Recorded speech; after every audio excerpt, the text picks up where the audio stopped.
David Samson is not yet there. We don't know his whereabouts. We forgot until the countdown of 5, 4, 3, 2, 1 that David Samson was supposed to be here. What are you making sounds for? Oh, I've never been late in my life. He said that to me. He does seem to be late. Yeah. I'm guessing he was on time and video might have been too caught up in getting us live. Don't do that to video. Yeah, you know what? You know what? I'm gonna what to video? I'm gonna put a stop to this. Enough. Enough. Michael, look at me. Michael. Yeah. Enough. You pick on those poor people back there because they don't have a microphone and they don't have a. You know what? I pick on them? Yes, you do. No, they know that I'm their ally. No.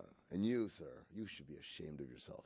You've created this environment where everyone feels relaxed enough to blame video. No, we're going to put blame where it belongs. David Samson. Where is he? Bring him out. I'm not sure that it was his fault. David Samson, at what time were you ready to go when this segment was supposed to start a few seconds ago live? Can't even hear. All right, See? his audio doesn't Classic work. video. That's Well, video's he problem. muted himself. He muted himself, not video's problem. Exactly. That's on Did you him. see? That's on Dave. Do you guys Damn it, see- Lewis. Did you guys see how quickly everyone said, "Oh, video"? He's muted. I see Enough. him. Muted. Did we not know he was muted when video was checking him I in? think he just muted himself. David, are you late? I've been here the whole time. Yeah, he muted himself. How long have you been there? 8:54. Okay, and so is it, yes or no, video's fault? I'm not going to blame anybody. Maybe Mike.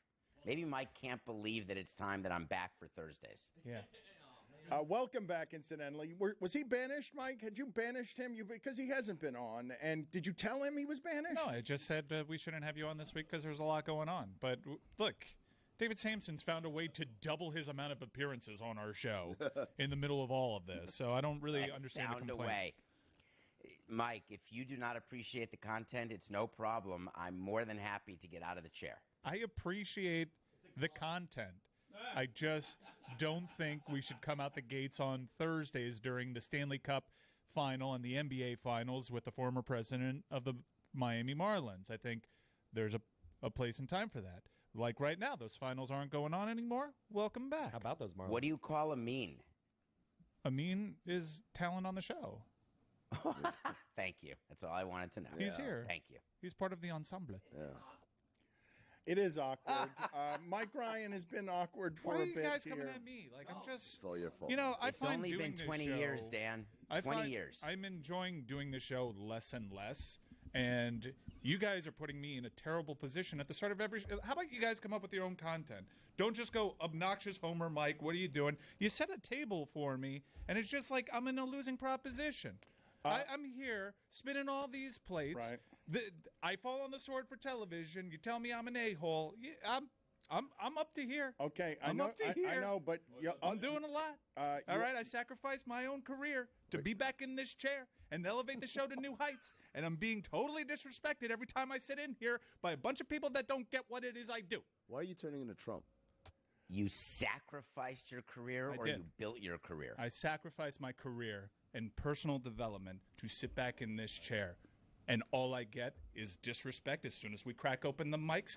Go on, carry on with the show. Marlins, hottest start since 1997. Your thoughts? No, don't. I'm not interested in those thoughts. And you can back off a little bit here because you complaining about. I'd like to back off. Well, a lot. Well, you can. Why don't Cool. you go now? Yes. Go Yeah. now. Oh. Go right Later. now. Yes, go. Good. Thank you, Yes, everybody. you're welcome. Chris, come sit in the seat. the show. Come sit in the seat, Enjoy the Chris. show, everybody. Yes. Doesn't it defeat the purpose of the penalty box when the person wants to go? Well, that's fine, but they never do actually want to go because they all linger and stay around and then eventually go. But all of what he just complained about right now, it doesn't explain his terrible movie takes yesterday. Oh my God! Because he just Christopher Nolan. This is where Mike's ego is, Hollywood producer guy. Christopher Nolan has to show Mike something now. That's where Mike is as Meadowlark Media's head of. I'm burdened by this job. He's Jokic all of a sudden, except also embittered. A big burden on Mike, having to run this slop shit if you show. paid Mike like Jokic, would he still act like Jokic? But I mean, Can you imagine paying what- a guy $200 million and having him act as though he's being put out? Like, he demanded a private plane. I love Jokic, and what a game. What a guy. But to say, hey, I better get a private plane from Kroenke so I can get back to Serbia to watch my horse race, guess what? get your own NetJets card. Well, David, let me ask you a question because I've been talking about this for the last couple of days. Demanding a jet is all right. My thing is, the part of the job as an NBA superstar is to sell the game. And winning the title is prime time selling, is the joy, the passion, the feeling of connection with these fans who pay money to watch and be engaged in the game. And I think while everyone's like, oh, isn't it funny that Jokic doesn't want to go to the parade? Isn't it funny that he thinks his job sucks, all that stuff? I'm kind of like, that you're failing the league in this moment. I mean, you're going to be the only one to back me up on this, and this is going to be a situation that we've had on this show with the two of us before, because we've actually done it where others have not. Do you believe that all of your basketball players like playing basketball? No. Right. Isn't that an unbelievable thing? People don't want to believe it. Mm-hmm. There are baseball players left and right, always rumored that Jeter didn't watch baseball or like baseball. Happens to be true. Mm-hmm. And that's, to me, it never bothered me. When there was a player who treated it like a job, who acknowledged that it was just a job, didn't have the joy. We just want them to love it because we all wish we could be them. Mm-hmm. But it's a job to many of them. More than just Jokic has those feelings. But isn't that the sell job, though, is even when you don't like it, you can't actually say that out loud? It's like a pizza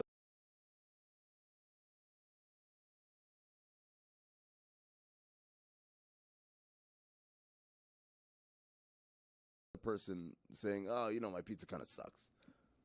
Well, the difference is that the Nuggets and the NBA, they don't need Jokic to be the face of the NBA. He's not going to be the face of the NBA. And the reason is that he's not from the U.S. His English isn't perfect. And this is terrible to say, but it happens to be true. You want the face of the game, and that's who you look for someone. Have you ever noticed baseball players, the majority, the great players who don't speak English, they're all in commercials where they don't talk. Hard to be the face of the game when you're that. And Jokic, that's never been him.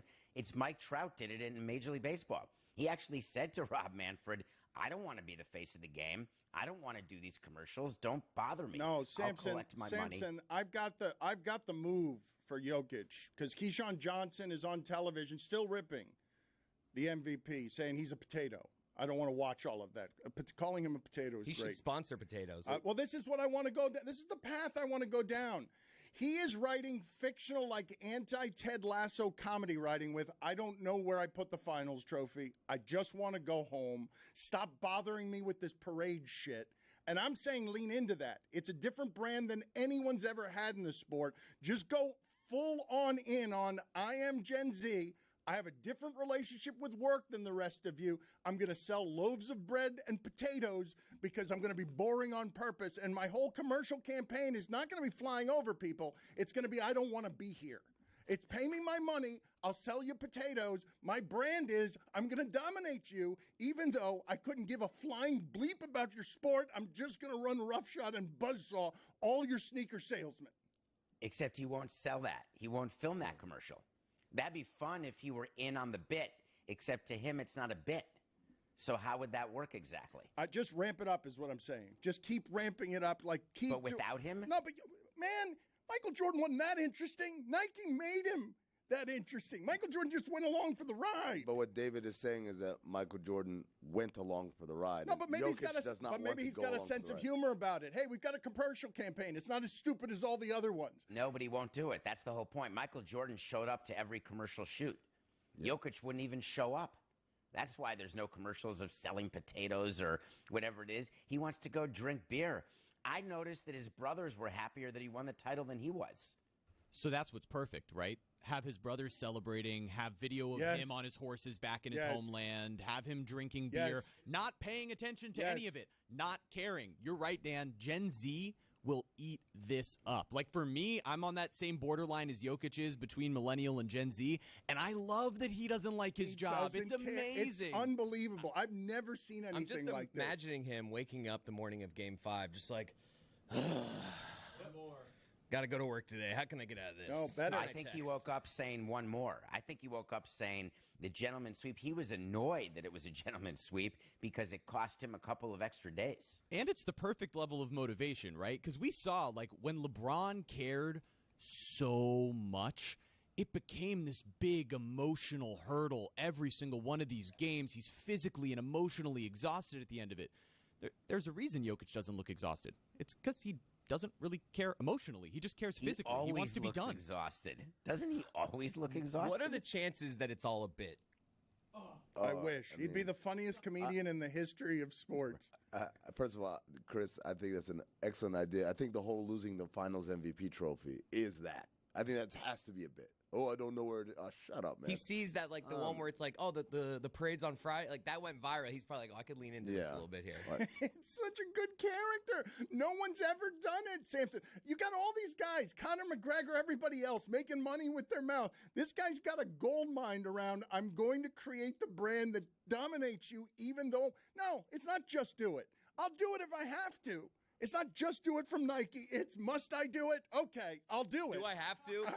I'll do it. If you insist, okay, I'll beat all of the sneaker sales. Guys, hold on. We're leaving out a very important person who also has this lane and had this lane before Jokic had this lane. Kawhi Leonard. The quiet guy. Yeah, he doesn't want it either, but he wants New Balance commercials, and Uncle Dennis wants. Does he want those New Balance commercials? I've seen them, Dan. They look like shit. He shows up for them, and he also loves basketball.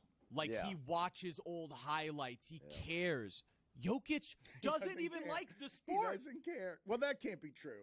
That part can't be true. He doesn't like the sport. He loves the sport. Does he care? Does he care about the history? There's plenty of people who don't like their sport, actually. That's very possible. He may not even like playing it. He certainly doesn't care about the history of it. Not that he doesn't appreciate it, but I don't think that if you asked him about Parrish, Bird, and McHale, I think that he would look at you like you're debating the 86 Celtics versus the 23 Nuggets. It just wouldn't even occur to him to spend a minute doing that. Samson, we're going to come back with you. Stay there for a second. Be on time. Make sure that you have everything unmuted that needs to be unmuted. We will see where Mike Ryan is emotionally. He is frayed. The Trump thing broke him. The swampy... where he had to resort as a last resort on content to, I'm going to give you my sweaty, hairy belly. Okay, it's the last of my dignity. We'll see if Mike's back next.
I believe that we have broadcast an emotional breakdown today and for the last 2 months. Like, what has happened to Mike is sports. Sports are over, though. Is it sadness now? No, but it's just, you have to understand. Like, Cook, come on, man. Oh, God. You're going from arena to arena, emotion to emotion. For 2 months, all of us have been doing this, caring unreasonably about this thing that Jokic doesn't care about at all. But this thing you didn't care about. Jeremy still has the Heat winning this series, by the way. Yes, yeah. Jimmy Butler's still going to microphones and saying, we will win the next one. We will absolutely win the next one. The Marlins are off to the best start since 1997. I want to talk baseball and Oakland A's with you because what is happening with them is heartbreaking if you're emotionally connected to sports in the ways that we're talking about here, because the Oakland A's have brought a lot of joy to that region, but they've broken baseball there, and 27,000 people showed up the other day to complain and chant and moments of silence because they respect the history of the most historic sport in America.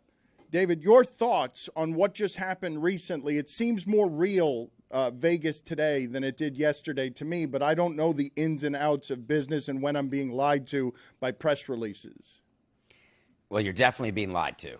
So is it more real because there's state money now for a ballpark? I want to give you one thing to think about, and we can make this 2 segments or 0 segments. There is no ballpark that can fit on 9 acres of land that has a retractable roof. That's the start and the end of this discussion. But if you want to keep going, there's no approval by baseball to relocate. There's no financial plan of what the A's would be doing in Las Vegas for the owners to vote on. There's no TV deal. There's no set private financing for John Fisher for his portion of a stadium in Las Vegas. All that happened is the framework of the public part of the public-private partnership for a stadium in Vegas. That's all this special session was. That's all the public money is. But it's step 1 of 50. And last night, the A's released a statement that I went into detail on Nothing Personal today, but I'll sum it up now. A statement that merely said, when the governor signs this into law, that will be a good next step. And that's all it is. So the boycott is not relevant. The fact that the team stinks is not relevant. What is relevant is that owners want to get the A's out of the revenue sharing receiver position. They're getting a ton of money in revenue sharing, and they want that stopped. What's also relevant is that the owners want expansion money so they can pay off debt that they incurred during COVID and that they've incurred over time because salaries are too high. And so they've got to get Oakland and Tampa taken care of before expansion. But it's not done yet.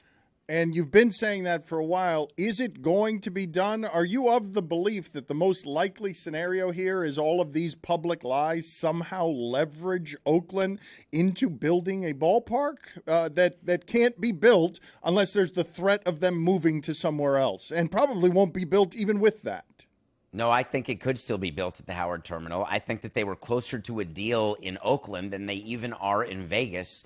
The problem is that John Fisher has screwed it up so badly that it's made our effort, and Wayne Huizinga's and John Henry's in Florida, it's made our effort look amazing because of everything he's done wrong along the way from both a PR standpoint and just a practical standpoint of how to get a deal done.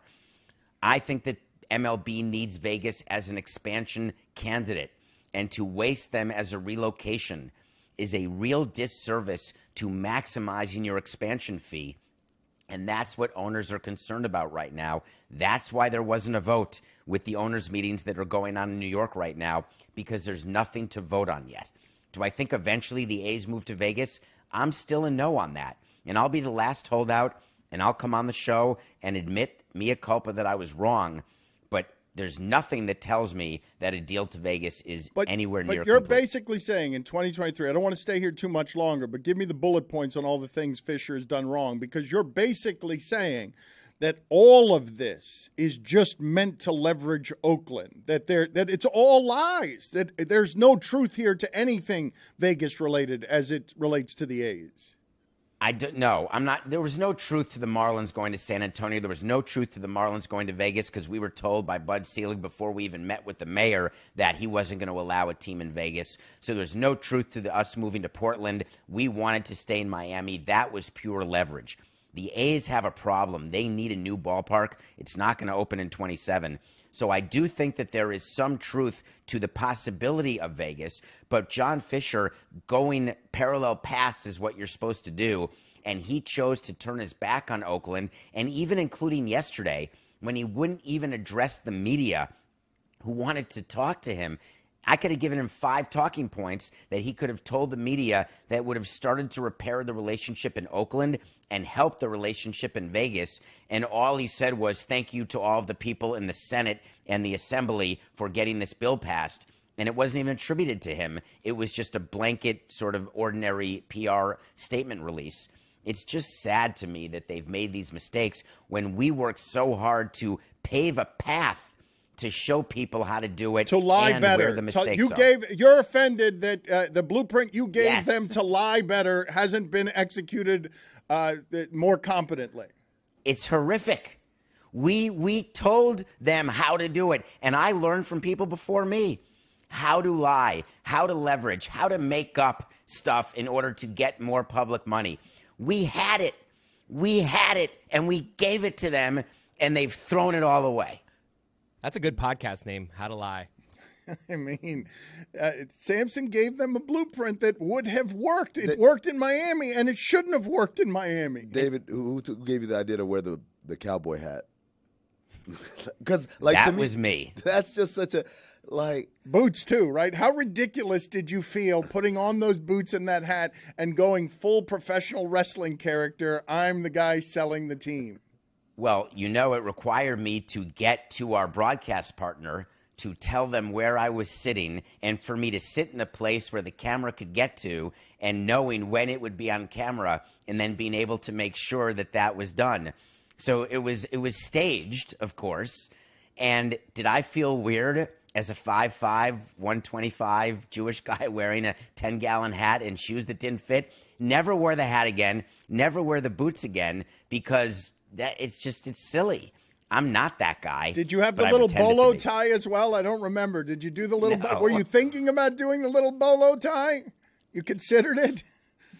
I couldn't get Jeffrey to expense that. No. I got the hat and the boots. I couldn't get the thing. He's like, you'll never wear that again. That can't be I said, true. I'm never going to wear any of it again. That can't be true. You didn't have to put in expense accounts that were denied for things that are $12. How much does a bolo tie cost? That can't be true. You'll never wear that again. I will never wear anything again. I still have the cowboy hat, and I actually have it 10 feet from here. Go get it. Go get the cowboy. No, I'd have to leave. That's I'd okay. need a ladder. Go ahead. No, go ahead. All right. Go ahead. Please go ahead. I'm going to go get it. Yes, that's I'm going to go get it. I want to see you. Hold, please. No, that's fine. We'll talk when you're gone. We've got plenty to talk about here because what I also want from him when he gets back is top 5 stupid things the former owner of the Marlins made him questioned him on. If you're talking about you can't expense a bolo tie, like that's how close he's watching over your every expense. And you say, I'm going to buy a hat, I'm going to buy boots, but I can't buy a bolo tie. And it's just because you won't wear it again. I love that it's that detailed. It's like, I would do this for the bit, but you won't wear it again. It's a waste. We got a case coming up. It looks like a Stetson hat, and those are like maybe $1,000 sometimes. It looks like the bottom of a Christmas tree is what it looks like. The base, the base of a Christmas tree. Wow. It's so dusty, by the way. Okay, so why do you have it in such a pristine case? Because it's like a whole. Because I'm David. Okay. He might wear it again, Dan. That's why. Okay. Oh, Wow. That is it's a 2-gallon hat. Is that the only cowboy hat you own? I knew you'd wear it again. Of course, it's the only cowboy hat I own. David, let me ask you a question. Have you ever watched Eastbound and Down? No, but I do like Danny McBride. Good. It's so good. You gotta watch it. You gotta watch it because if you like Danny McBride, and it hits a lot of baseball things in there. So I was just curious what your reaction was to it because it took Danny McBride, no lie, a year to learn how to throw a baseball. 1 year, and he still threw it poorly. That's what What David's going to notice in the movie is how bad the baseball is. That's what his biggest objection is going to be. All right, why are you winded? I have so many pillows because your director makes me sit in a way that I have so many pillows that I have to blaming video again. Like catapult myself back into the chair. I'm sweating right now. My hair's messed up. No, what leave a it on. disaster. Leave it on. Leave it on, please. Yes. Can we do the top 5 stupid things that Jeffrey Luria did in terms of cheapness, making you expense a bolo tie? Can we do you have 5 items like that? Because that's absurd that a president of a baseball club would have to worry about a $20 expense. He wasn't cheap. let me just say that he did things for players. He wasted money on players. I can give you the top 5 wasted things that we did for players and for me from expenses, where we would he allowed us to go to California twice a month to get a TV deal that Derek Jeter crapped on. So it's not that he was major. We had people, I had to fire someone for expense abuse. So it was a big thing in our company. What was the most abusive thing? No. The Stugotz rule. Yeah. What was the most abusive expense? We fired someone who basically expensed a wardrobe for items that had nothing to do with work. And I caught it because I would actually do random checks of expense reports, because that is a huge source. I don't know if you do this at Metalark. I hope you do. But it's a huge source of fraud, is people, and I mean, you know this from your team, it just happens, where scouts are on the road, development people or GMs or presidents, and you can expense things. So we would once in a while do a random check, like those random TSA checks, where we would get it out. I'd get it from the CFO or from the accountant's office, and we'd go through, we'd call in the person, and we would do it both to catch people in expenses and also to catch people who were speaking to media. And so we would look at phone records to see what numbers. We had certain numbers plugged in, like Ken Rosenthal's number, and we would see which of our people were speaking to Ken, as an example. All right, Samson, stay there. I want to get your wasted money list, and I also want to get whatever the nuance needs to be so I can get the 5 Luria stories.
Meadowlark Media is growing with offices in New York and Miami and soon in Los Angeles. The films, short films, a bunch of short films went out, and Tribeca was doing whatever Tribeca does with short films over the last weekend. And we're building out a network for DraftKings. You can find the show now on channel 1168 on Samsung TV Plus.com and DraftKingsNetwork.com. But we're building it out slowly. You have seen over the last 2 years the groaning blame video for everything because ESPN had the video part covered. They knew how to do that. We had to figure it out, but we're figuring it out, and now we're coming to you live locally here, 9 to 10 a.m. every day. We're going to do that during the week. Hopefully, eventually, we'll get to Fridays as well where we're doing it. And beyond that, it will give you more and more at various times where you're getting most of the show, hopefully somewhere, and an entire network, 24 hours of stuff from the things that we do. But as Samson knows and Damian knows a little too well, as two of our highest ranking executive types, executive hybrid types, I run a loose ship. And I mean, I'm in this chair. I mean, yeah, well, and only because I had to kick out the big-headed one who's demanding an apology from me. He's demanding an apology from me. A what? Yes, he wants me to say I'm sorry for that. He'll come back if I say I'm sorry. I don't know what I'm supposed to apologize for. That his head's gotten too big because I run a loose ship and I keep giving people power until they ruin the show because they take it over for 2 months and I can't talk on my own show. Is that what I need to apologize for? It's the weirdest thing when people demand apologies and you don't even know what they're upset about. That's such an inside joke. At least David's still wearing the hat. We at least have that. Yeah. I've got a media member mad at me. No, you don't. I'm not that mad at you, Dan. It's okay. No, but you just made an inside joke. It's all right, I mean, Dan. who was that joke for? I mean, you know what? Go sit with Mike. No. Just get out of here. Who the bleep was that joke for? Like, there's no one who understood that joke except the people in this room, not a person. I'm not going to come back and tell you. Not a person. Get out of here. I need an apology. Yeah. I run a loose ship, as I said. A lip. The short films in Tribeca where I somehow got an invitation, not a +1, but I did get an invitation. One, they were really good. So whatever you're doing, Dan, in terms of the power you have bestowed upon people to spend the money that you make because of your show, those films, those stories are really, really good. Thank you, David. You're a discerning eye for that stuff. So how many of them did you see up there? Because there were almost 30. They're in circulation. I don't know how many of them showed. I only got invited to 4. I found out later that there were screenings for others that my invitation got lost in the mail. But I did see 4. But it was the worst part for me is I walked into the screening room and there were reserved seats. And there was Skipper's name, Bimmel's name, Pablo's name, names of people I never even heard of. Nothing. I had to step over people and say, excuse me, is that seat taken? Is that seat taken? No, sorry, that seat's taken. I'm sorry, is that seat open?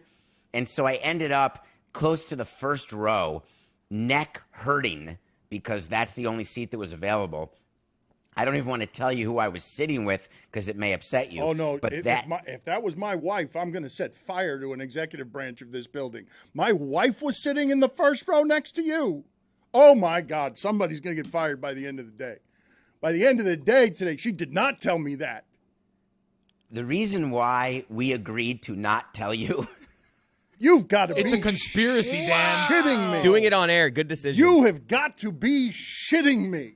Let me take a moment of being serious right now. There was no reserve seat. He just for took, either he just took the cowboy hat. Put the hat back on. Put the cowboy hat back on. Because I am rabid with rage, but I need to laugh at something. So put the cowboy hat back on. Thank you. Oh, my God. There was no reserve seat for either me or or your wife. But I took care of it. Oh. I took care of it. And when it was discovered, people were jumping all over themselves. Take my reserve seat. Take my reserve seat. No problem. And my point was, there should have been a reserve seat, even if not for me, then for her as your proxy, for sure. But I managed to make it so it worked out, and she and I agreed that we were not going to say anything to you because you're under a lot of pressure. A lot of people are angry with you. You're running this company, trying, so we didn't want to make things harder for you. And I'm going to get in trouble with her for mentioning it at all. So if possible, I'm hoping she's not watching. I'm beside myself right now because I know that those names that had reserve seats that you mentioned that you didn't recognize them, I'm guessing I won't recognize those names either, but I'm guessing I'm paying for all of them. I'm guessing all of those. I'm guessing I wouldn't even recognize some of those names, and my wife doesn't have a seat. Holy shit! You got to be kidding me. I made it work, and it was seamless, and she was happy, and it was all good. It could have been a scene. There's no question. Well, I think we just had one of those because this is certainly not going to go down quiet. That would have been a great headline. Dan Le Batard's wife storms out of Tribeca Film Festival. Listen, we were about 2 seconds from that eventuality, and I needed to get the fire hose out and put out some fires. Now, your wife happens to be a gentle soul, so loving, so caring, so understanding. When I had to send the text of my nightmares, which is, please hurry, we have no reserve seats, and I have put my leg in the middle of a screening. Oh, no. My leg was draped over a seat, turning down others from sitting there. But Pablo has a seat. Oh, Pablo had a prime seat. You got to be shitting me. Like, I am legitimately this. Here's the thing. I have never done this show where I'm staring at you guys just speechless about news that I've received. There have been people who have died, like friends of mine who have died, and we learn on the air. I'm staring at you guys. This can't be. It was way worse than what I'm saying, by the way. Way worse. Way worse doesn't make it better. You got to get John Skipper involved in that spot. Hey, John, fix this. And he'll be like, we'll get 2 more seats right up here. Can I get, thank you. Can you bring those over here? Thank you. Put those right next to me. That's a pretty good limited fake charming Skipper. I do believe that you will be sitting right here. That did not happen. Well, I mean, with what you just described is never going to happen again. That I assure you. Can you tell me what your top 5 list is? Because I wanted to do top 5 wastes of money that came across your desk, and I wanted to do top 5 cheap sort of nonsense that the owner did, like the bolo tie. I'm not ready for this yet because I have a very important question to ask. We spent an entire hour doing a South Beach sessions where you talked about how you had to defend my hiring.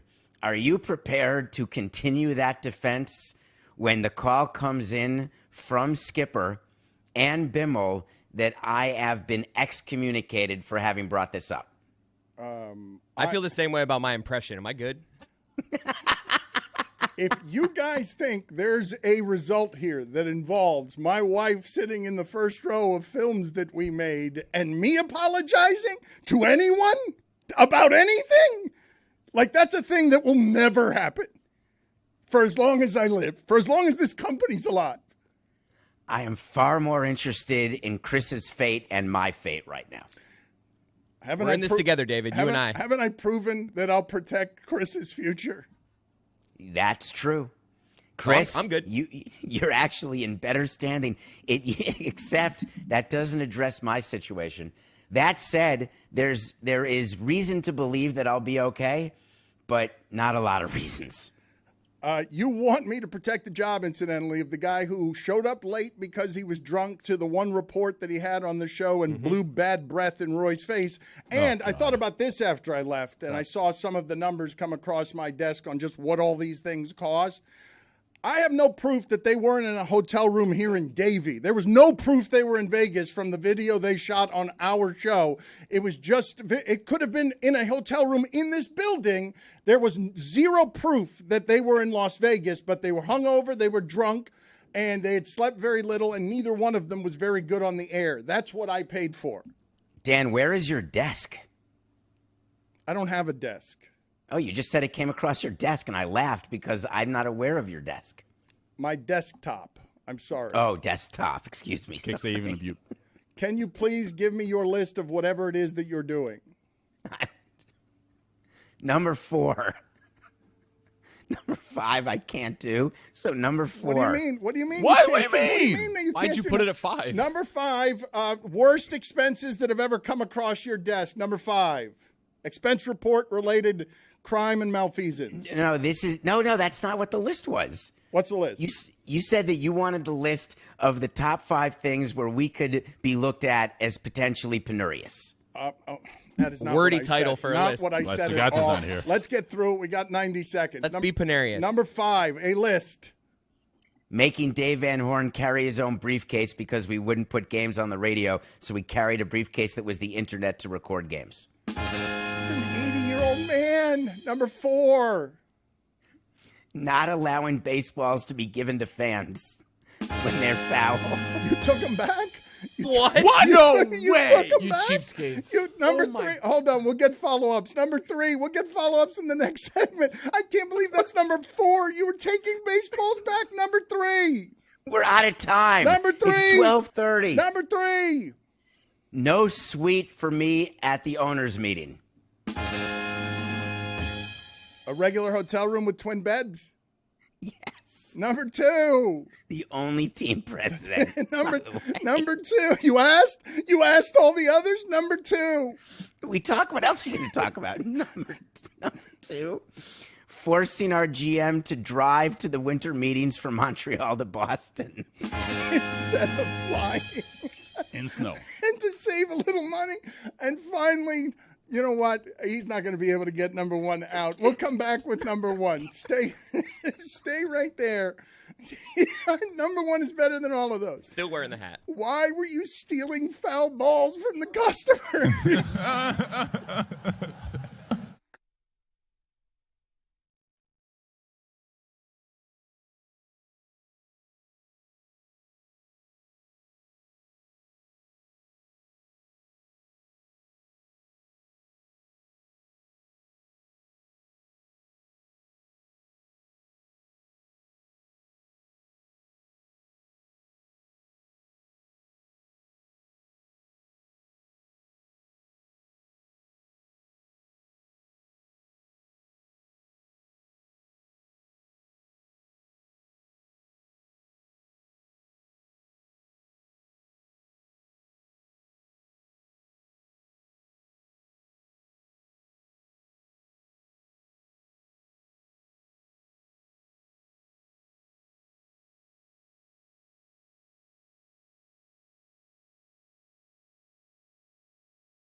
No, I'm done, Samson, protecting the executives around here. That day's over. Stop apologizing to me. Like, my wife has to have a seat in Tribeca. Like, that's no.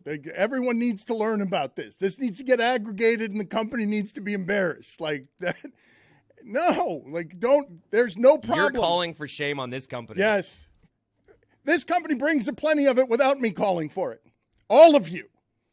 I still can't get Mike and Amin back in the room. They're protesting. They're demanding an apology. Roy and Chris went to Vegas. I've gotten very little content out of that. They drank a lot. Chris missed his live hit. By a couple minutes. From a hotel room that may have been long in Vegas. Hallway. Chris, shh. Samson, you laugh. I can't wait to get to number one on this list. Because these have been amazing. But please give us more information.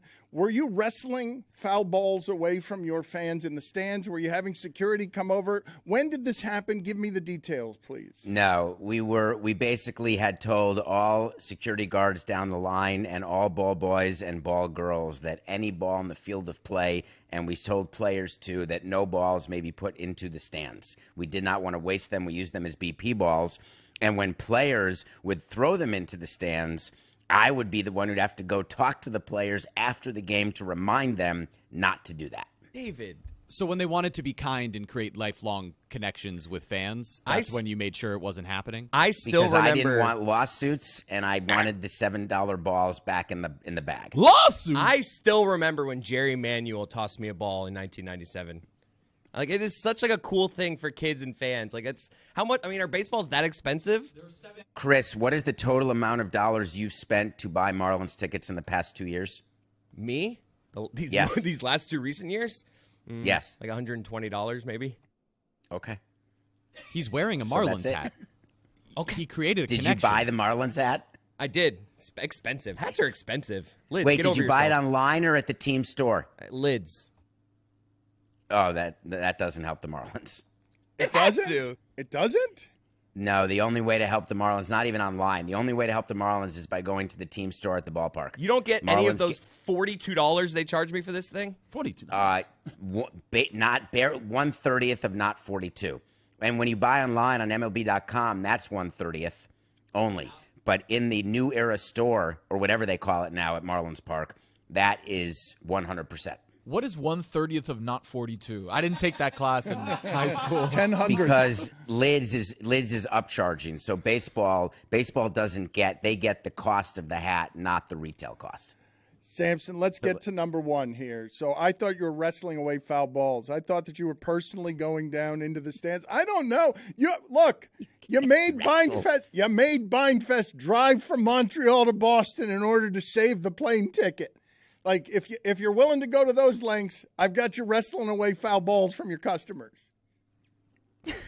Number one worst thing you've done. We made all of the ball boys and our equipment manager patch and sew uniform pants and tops so that they could be reused when they would get hurt, broken, or dirty during games, because we did not want to go over the MLB allocation of jerseys that you get preseason. You know what? I salute you. I mean, David. I salute you for just being horrific. Just amazing. Amazing Tip work the cap by to you, you, my friend. Really, just lying to the But aren't people. I the guy you want working for you, Dan? Well, the sandwiches have gotten With that smaller hat on, around it's like here. a commercial. I'm the guy you want working for you. It is a good commercial. The Marlins are off to their best start since 1997.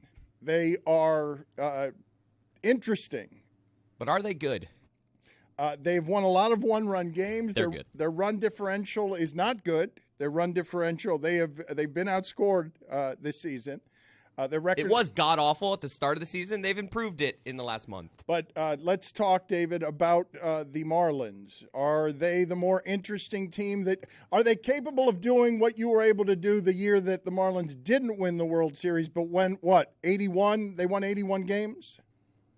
I don't think I ever had a season where we won 81 games. We were 79 and 83, 83 and 79. We went 80 and 82 one time. I'm pretty sure I never went 81 and 81. 83 games. Forgive me. You were a few games over 500. So is this team that capable of that? Because they're closer to the Braves than they should be. The Braves have crushed them. Like the Braves, when they play each other, the Braves win by 1,000,000 runs each time. The way I look at the Marlins, if they can get Sandy pitching to even part of what he was doing last season, that is going to be hugely helpful. There's two things that we need to look at with the Marlins. One is they're going to have to limit Cabrera's innings, which is going to be hurtful going forward. But two, their schedule has been soft. Now, you've got to beat the teams you're supposed to beat, but they've got a month coming up in the season where their schedule is not easy, and I've got concerns about that. But it is an exciting team to watch. Arias at the top of the lineup. But here's the real question. Do they have money secreted away to add at the deadline? Or are they going to pay prospects, which is what we did? We'd give better prospects to not take on money, but to get the player. So how are they going to approach the trade deadline? That's one. Two, what do you do with Jazz? Jazz has been hurt this entire time. He should not be playing center field. They're getting production out of their outfield. He should probably go back to shortstop. Is he willing to? Does he want to? And is he ever going to become the player who he thinks he is? That is another important question for the Marlins. But they're a fun team to watch, and it's exciting because with expanded playoffs, they do have a chance at the wild card. Jeremy, you're with the Marlins all the time. I have not heard what he just suggested, which is Jazz at shortstop. Like we're moving around the star of the team because they've got a hot streak and the outfield's playing well. I haven't heard that either. Look, could it be an option? Sure. Jazz wants to be a shortstop ultimately at some point in his career. I think really the issue has been that Jazz isn't a very consistent defensive shortstop, and for a team that's going to play a lot of close games, their feeling was we don't want to sacrifice that type of defense at short for what at the time was Joey Wendell. And because that position has been sort of evolving, it could make sense to try him there. I don't think that anybody who's playing center field will necessarily play Jazz out of that position. But David, where you're right is if they can get Jazz back and productive in the lineup and they can get Sandy pitching like what he was last year, you're adding to a team. It's really weird helpful. That what Jeremy is saying, what David is saying is the two guys you thought you could count on this season are the reason they're not better. It's encouraging, though, right? I'm not sure they actually counted on Jazz. One of the big misconceptions, he's not the leader of that team by any stretch, not popular in the clubhouse. And I'm not sure it's a coincidence how well the Marlins are playing without him in the lineup, without him around. And one hold of the on, things David, hold on. You don't know that. How do you know that? I do know that because I speak to people in the clubhouse. Look, what do you mean? It was an issue last year. I don't know about this season. Jeremy can speak better than I, but David, to what David's saying, last year was an issue with Jazz. Last year was a problem, but it was because there was quite a divided locker room in what the type of culture should be around playing, around the type of independence that individual players should have in regard to sort of team rules and things like that. This year they came in a bit looser. They have a new manager in Skip Schumacher who runs a tight ship in a way that Mattingly actually didn't. So these players seemingly have been able to sort of hold each other accountable throughout the season so far. You're not wrong, David, that they have been playing better without Jazz, but this is a weird sport where individual performance contributes to the team in a unique way. Just because they've been winning without Jazz doesn't mean that he can't significantly help to contribute to the winning they've already been doing. And hopefully, if you want to talk about like attitude adjustments or whatever there might be, which I don't necessarily think Jazz needs, but if you want to talk about that, coming into a team that's winning a lot of games already is the perfect thing to have to stay in line and earn your spot in the lineup in a different way. It's going to be interesting, Jeremy, because he's going to be back, and they're going to have to figure out what happens if they start not playing well, but it's really because of the harder schedule, but it coincides for when he's back. These are things the front office is thinking about. You've seen interviews with Kim, the GM, trying to figure out what they're going to do. They're not going to trade for Salvador Perez with the Royals. They're not going to take on that kind of money. Already, their payroll is the second highest, I think, in franchise history. So they're trying. That's hilarious. And so you should go out and support them. Go to games, Chris. Forgive me for a second. I just saw that the entire shipping container was distracted by what appears to be a protest in the room where everyone is being served a free breakfast. And it appears that in the middle of Amin and what might be Mike Ryan's protest as well, that Taylor is holding up a whiteboard, the Knicks fan. And what I would like, Taylor, it's 100. It feels like 108 degrees outside. Taylor, go across the street with that sign and go ahead by yourself with just that sign. Go ahead and march near in the highway there. On behalf of the cause of You're with Amin on this. Go ahead and just be in the street. Be with him across the street. Thank you. Across the street. Get out of here. Your protest can be out there. Before we let you go, David Samson, because I want to talk movies with you and get your review. Yesterday on the show, Mike Ryan said that Christopher Nolan has to show him something because Mike Ryan didn't understand Tenet. And Interstellar got taken out yesterday unfairly, unreasonably. Hey, a great director made a movie about space. Not impressive enough for Mike Ryan. A great director, Dunkirk, and this was not his fault. Jeremy was the one who was blasphemous about Dunkirk being boring, visually beautiful. But again, Christopher Nolan, giant movies, makes epic things, makes them look real. War, difficult to recreate well on the screen. Your thoughts on Mike Ryan, we may hear from him, we may not, with the controversial opinion that Christopher Nolan has to show him something. I'm not going to be Adnan, and I'm not going to yuck on his yum. I don't understand the provenance of his opinions. I don't agree with his opinions, but I absolutely appreciate his opinions. That said, I've been having a hard time since this whole Heat Panthers run. I'm having a hard time understanding when Mike is being serious and when he's not, or what's a bit and what's not, or what character he's playing or when he's not. But the things he said about Chris Nolan, if he believes them, I'm good. If he was doing it to be funny or to be interesting or to try to kiss the ass of different directors who may be in the Meadowlark orbit, then that's really just a poor choice of content. Yuck to his yum. Yuck to his Never yum. heard that? I've never heard that? Have you ever heard, put it on the poll, Juju, at Le Batard Show. Have you ever heard the phrase, yuck to his yum? Samson, we ran out of time. No time to review your movie. Nothing personal if you want to get his movie opinions. The podcast is growing in popularity, and he's talking about stuff. Again, I will tell you again and again that no one else is talking about. Nothing personal is the podcast. Thank you. Thank you, David. Yeehaw.